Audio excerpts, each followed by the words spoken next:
Assalamualaikum Bapak Ibu Penguji, perkenalkan saya Ratna Putri Mindasa. Pada kesempatan kali ini saya akan menyampaikan hasil penelitian saya dengan judul Evaluasi Implementasi Strategi PLN Pusdiklat terhadap pencapaian visi misi PT PLN.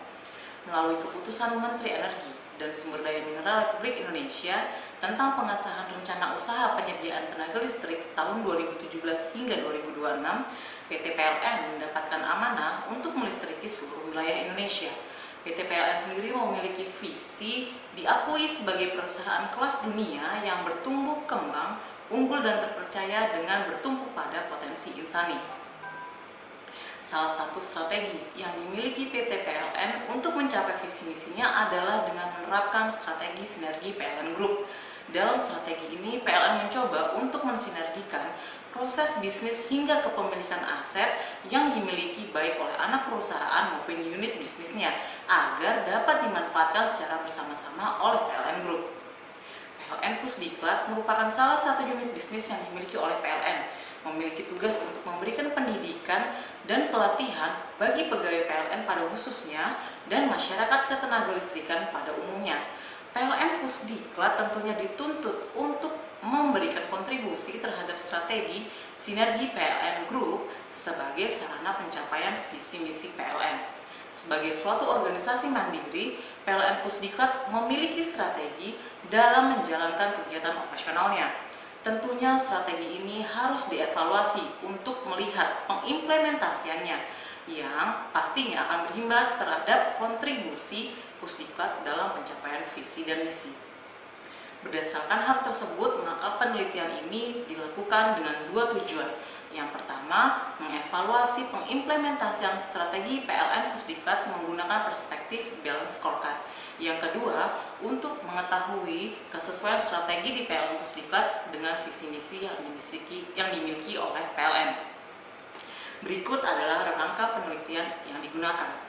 Dimulai dengan melihat visi, misi, serta strategi PLN Pusdiklat yang tertuang dalam peta strategi yang kemudian akan dievaluasi menggunakan balance scorecard melalui 4 perspektif, yaitu keuangan, pelanggan, proses bisnis internal, serta pembelajaran dan pertumbuhan. Evaluasi ini bertujuan untuk melihat kesenjangan yang muncul dalam pengimplementasian strategi PLN Pusdiklat. Selanjutnya, penelitian ini akan merekomendasikan hal-hal yang dirasa dapat membantu PLN Pusdiklat dalam mengatasi kesenjangan pengimplementasian tersebut. Landasan teori utama yang digunakan dalam penelitian ini adalah peta strategi dari Kaplan dan Norton, serta pedoman pembuatan KPI yang dikeluarkan oleh Kementerian BUMN. Hal ini disebabkan karena evaluasi yang dilakukan akan membandingkan peta strategi PLN Pusdiklat yang dibuat mengacu pada peta strategi Kaplan dan Norton dengan kontrak manajemen PLN Pusdiklat yang mengacu pada pedoman pembuatan KPI yang dikeluarkan oleh Kemen BUMN.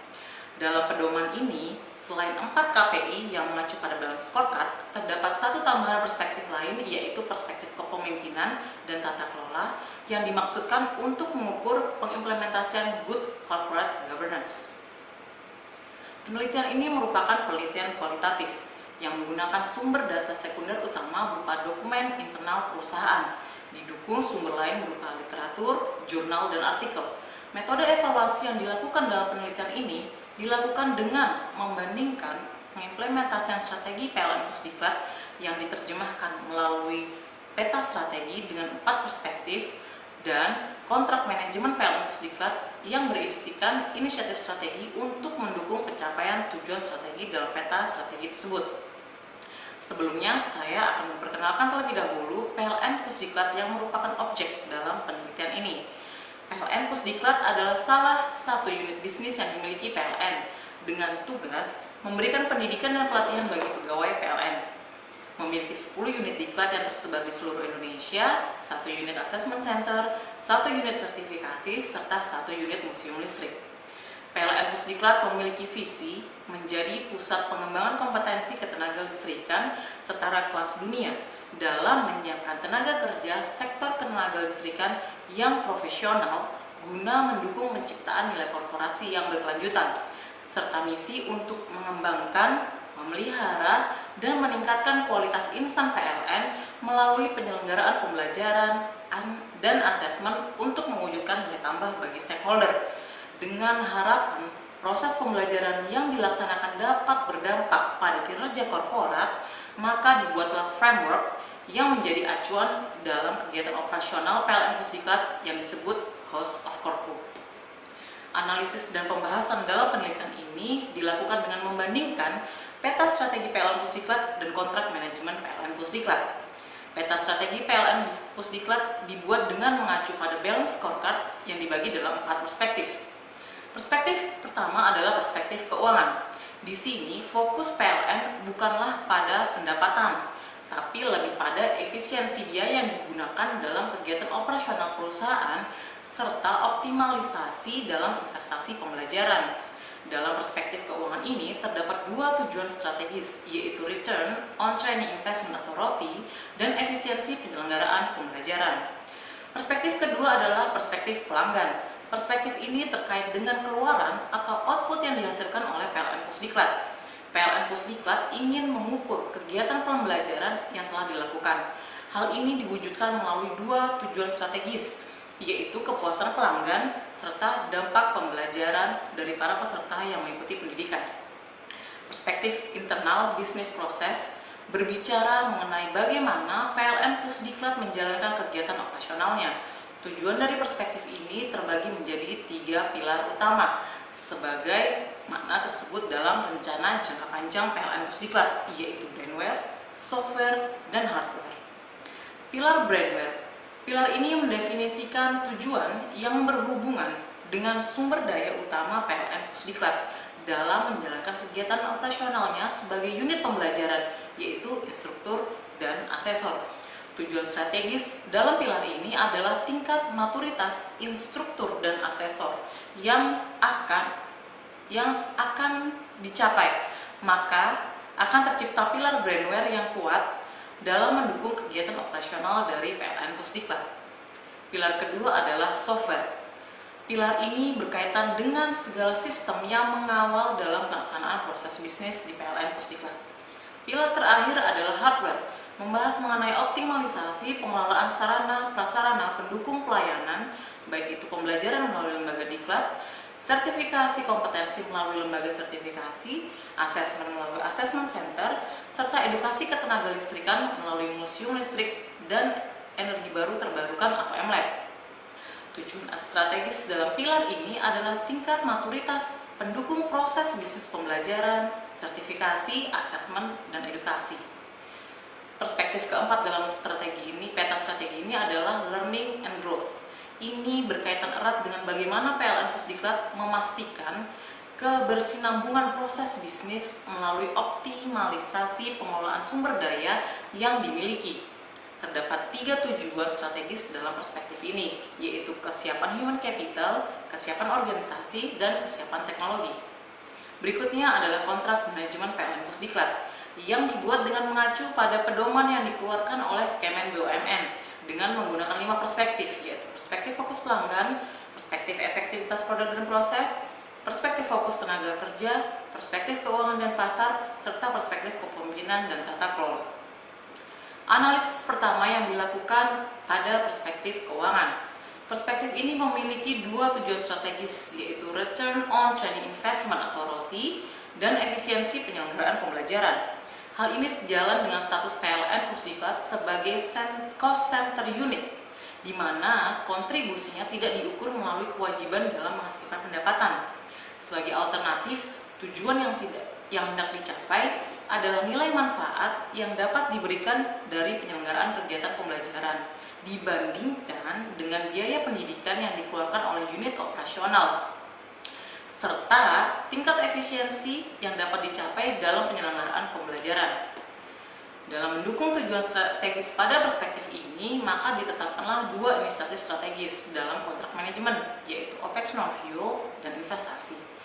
OPEX non-fuel berfokus pada perhitungan manfaat atas biaya pemeliharaan dan administrasi dalam penyelenggaraan kegiatan operasional PLN Pusdiklat. Sedangkan biaya investasi berkaitan dengan pemanfaatan investasi yang dikeluarkan oleh Pusdiklat.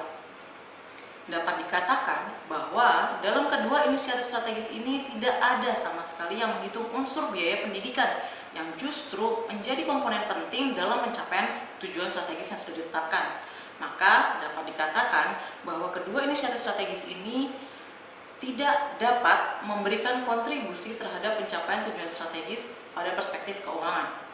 Perspektif selanjutnya adalah perspektif pelanggan, memiliki dua tujuan strategis, yaitu kepuasan pelanggan dan dampak pembelajaran.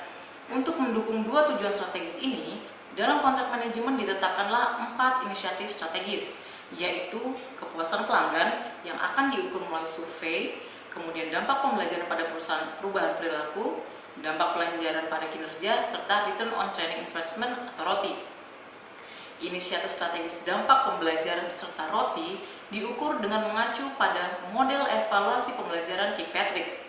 Dari hasil analisis didapati bahwa keempat inisiatif strategis dalam kontrak manajemen ini dapat mendukung pencapaian tujuan strategis yang ditetapkan. Perspektif selanjutnya adalah perspektif proses bisnis tujuan strategis. Dalam perspektif ini dibagi ke dalam 3 pilar yang dimiliki PLN Pusdiklat, yaitu brainware, software, dan hardware. Dalam kontrak manajemen ditetapkanlah 5 indikator yang menjadi inisiatif strategis guna mendukung pencapaian tujuan dan perspektif ini. Dari hasil analisis didapati bahwa inisiatif strategis tidak dapat sepenuhnya mendukung pencapaian tujuan strategis. Hal ini dikarenakan ada beberapa aturan yang dibutuhkan dalam penerapan inisiatif strategis yang belum dapat diakomodir, sehingga inisiatif strategis itu tidak dapat dijalankan. Perspektif terakhir adalah pembelajaran dan pertumbuhan, memiliki 3 tujuan strategis yang diperlukan untuk menjaga keberlangsungan perusahaan secara berkesinambungan dalam jangka panjang. Terdapat 8 inisiatif strategis di mana merupakan gabungan 2 perspektif dalam kontrak manajemen. Inisiatif strategis yang pertama hingga ketiga merupakan indikator untuk perspektif fokus pelanggan. Sedangkan inisiatif strategis keempat hingga ke-8 merupakan indikator untuk perspektif kepemimpinan. Dari hasil analisis didapati bahwa 2 tujuan strategis pada perspektif ini, yaitu HCR dan OCR, dapat didukung oleh inisiatif strategis yang ditetapkan. Namun, untuk tujuan terkait penguatan teknologi, terdapat kemungkinan besar tidak akan tercapai.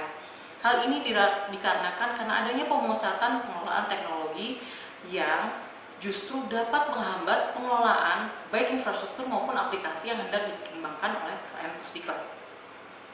Dari hasil analisis yang telah dilakukan, maka didapatlah kesimpulan. Pertama, bahwa PLN Pusdiklat dalam pembuatan maupun pengimplementasian strateginya telah mengacu pada balance scorecard.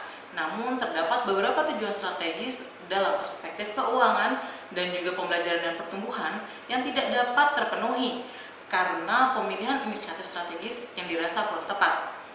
Kesimpulan kedua adalah tujuan strategis PLN Pusdiklat yang tertuang dalam peta strategi dapat dikatakan sesuai untuk mendukung pencapaian visi misi PLN korporat. Dari hasil penelitian ini, rekomendasi saran kepada Pusdiklat adalah pertama adalah memastikan bahwa strategi yang dimiliki terimplementasi dengan benar dan mendukung pencapaian strategi korporat PLN, maka PLN Pusdiklat harus melakukan evaluasi secara rutin terhadap strateginya. Yang kedua, agar pencapaian tujuan strategis dalam setiap perspektif dapat terrealisasi secara optimal, maka PLN Pusdiklat harus menentukan inisiatif strategi yang menjadi KPI dalam kontrak manajemen dengan benar-benar mempertimbangkan sepenuhnya pencapaian tujuan strategis yang telah ditetapkan. Demikian pemaparan dari hasil penelitian yang telah saya lakukan. Atas perhatiannya saya ucapkan terima kasih.